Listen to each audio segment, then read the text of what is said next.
Hello everyone, I just got a new Leelbox Q2 Pro from Amazon a couple of weeks ago, and I'm just gonna do a quick video review on what is in the box and what to expect.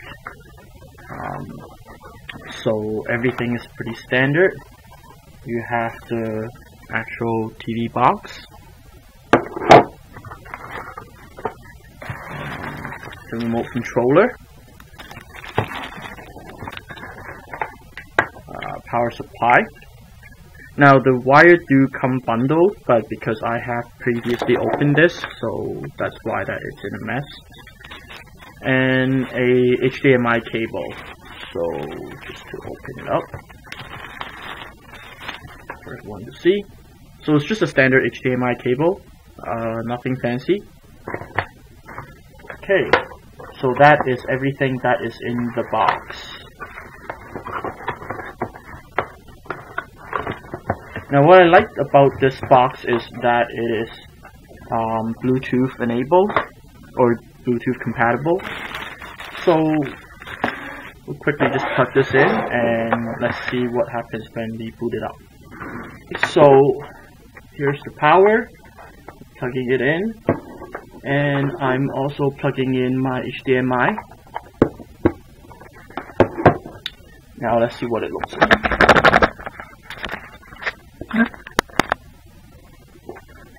Switch my input. So as you see, the box says boot, and that's how it looks like upon boot up.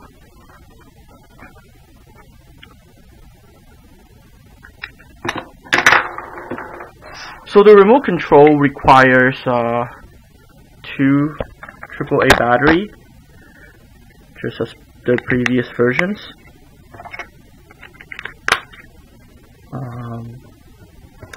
So as you see here,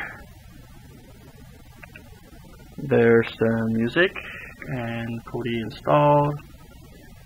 I have not done anything to this box, any configurations whatsoever,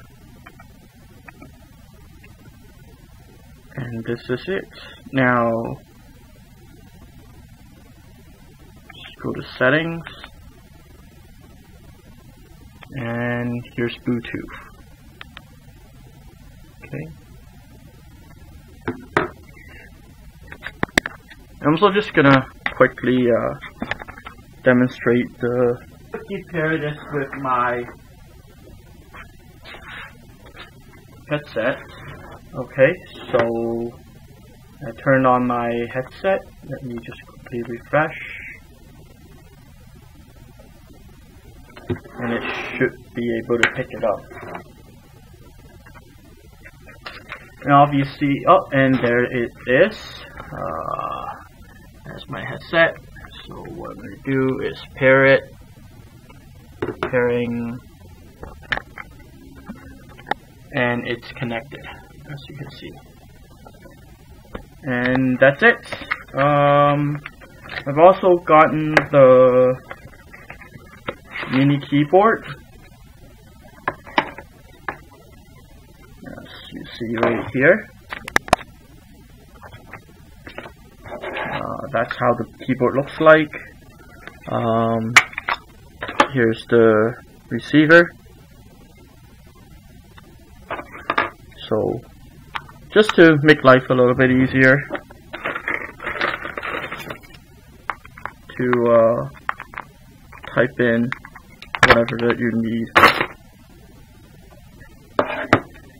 So just quickly I'm putting in the receiver into the box. Now do note that here's on the side of the box is one USB and the SD card, and at the back I'm not 100% sure if that's an Ethernet cable or Ethernet outlet yet. But as you see, there's also the USB where it just plugged in, power, HDMI, and a auxiliary cable or AV. Okay, and as you see, I just plugged it in. Turning on my keyboard. And as you see right now, I am using the keyboard to navigate, so quite easy. So you see how responsive this is. You know what, let's just open YouTube and using the cursor, I know that's not very clear, and I'm going to search music, and then, oh, there it is. Just took a little while for it to load, that's all. And why not popular music video, just because there's not much that I want to. And here we have Bruno Mars. Yep. Okay. And that's it for the review. Thank you. If you are getting it, hope you enjoy it.